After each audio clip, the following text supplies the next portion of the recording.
overall trend is that African countries have a choice of partners. And then when it comes down to this question of China investment, I break down the word investment because are they investing? That's the other question.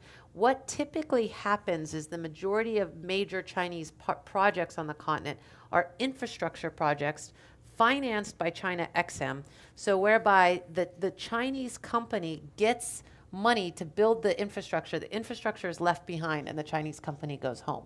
They don't manage it, they don't run it later on. It's a build and transfer model that is basically a way to keep the Chinese construction boom going outside of China but in Africa. And is it a good thing?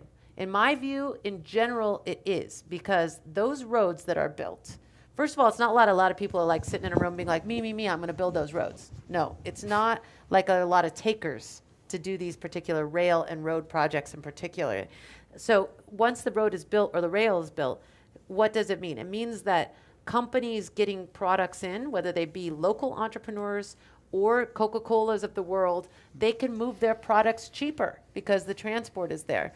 And that benefits the business environment as a whole.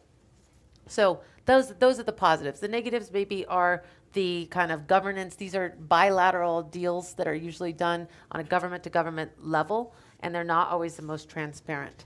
So that's the downside. But on my view, at least, is that it's generally a net positive. There's not a lot of takers for these particular kind of construction infrastructure projects that constitute the billion-dollar Chinese investment in the region.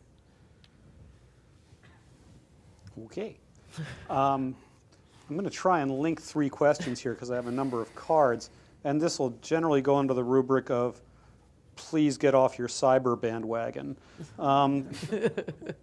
Loosely, people are saying, well, mobile money is a myth. I'm not sure that's true. I've seen it. But the other half of the question was, is this future for Africa going to be about digital consumption and not physical stores? And also, what is this going to do to traditional capital structures, stores, vendors, if Africa is overrun by people like you? No, that would be nice if Well, that's a rather Chris-centric point of view, isn't it? Chris-centric. I do think there's a lot to be said about technology and its role in Africa, and as far as the purchase of goods and consumptions going online. I mean, you could see